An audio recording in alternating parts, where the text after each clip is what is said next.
88.7 The Voice here in Sacramento, and also at twirlradio.com.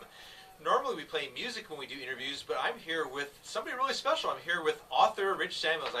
Full disclosure, I've known Rich for a couple years. We went to secondary education together. We went to a fine collegiate establishment, and I am so proud to welcome you and also our good friend Greg Baldwin back to the show. Gentlemen, welcome. Thank you for having us, Mike. Thank you very much for doing this. Oh, my pleasure. The reason we have you here is because you created a piece of art, and it's not a CD, it is a book. And you wrote a book called My Life at the Bottom of the Food Chain, Rich Samuels, and I want everybody to see it here. So here's the book, what the book looks like. There you go. Oh, you just gave away the ending. I went to the Evelyn Wood speed reading school, so I got through the whole thing. It's not a thick book, I mean, so you can probably get through it fairly quickly, but first of all, congratulations, your first novel. Thank you very much. It's exciting. It's a lot of fun. I mean, a lot of people publish web-type pieces, web only. It's kind of neat to see a tangible book here. Yeah, it's kind of unique. My 8-year-old nephew, when I told him I had an ebook, because this was out on ebook about a month before the paperback, he wasn't very impressed. He said, "Yeah, ebook, that's kind of nice, but it's not a real book." It is in the 21st century, but now I can show him the paperback. This is more real. So first of all, My Life at the Bottom of the Food Chain. What is this book about? Well, it sort of recalls all of the fears we had when we were in middle school. I think a lot of kids are scared of what might happen more than what actually happens. Count me in that group. Middle school was a terrifying place for me.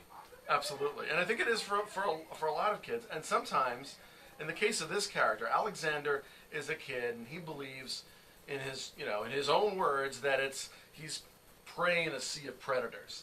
He thinks that things are going to happen right around the corner. He's going to get pantsed. Right around the other corner, he's going to get a wedgie. All these things are about to happen, and he's looking around and is trying to spot the bullies before they spot him. And he thinks he knows how to spot them.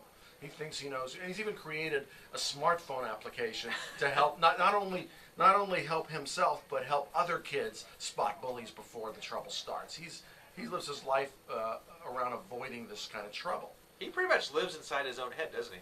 Absolutely. I mean, he's just buried in his fears. And so I'm intrigued by the bit of technology there. He wrote a smartphone app to spot bullies. What's that called? What's that all about? Well, it's called Bully Track, and it's like you can program in the boys' room, and it'll give you a big warning not to go into the boys' room, or how do you go through the hallways without being accosted by somebody, or it gives advice to other kids, and I incorporate that into the story. I try to make the story, it's timeless in the fact that I think it's the sort of a middle school experience that no matter how old you are, you'll relate to, but also, it involves things like this application, chatting, and texting, and all kinds of things. So it is definitely modern. It's humorous, though. I mean, this is not just totally all serious, right? I mean, you're treating the subject with humor and...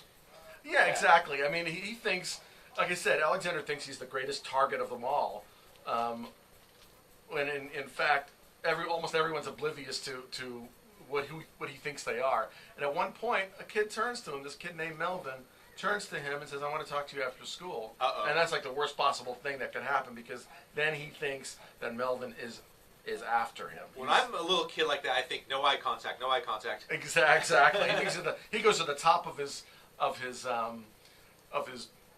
bully, possible bully list. Oh man. Normally when I interview musicians, what I do is I play some of their music or have them play some music in studio or on Skype, because it's kind of a sample of their work and I want people to know what they sound like. Can we do the literary equivalent? Yes, we can, and I'll make it about the length of a song, so it won't be too...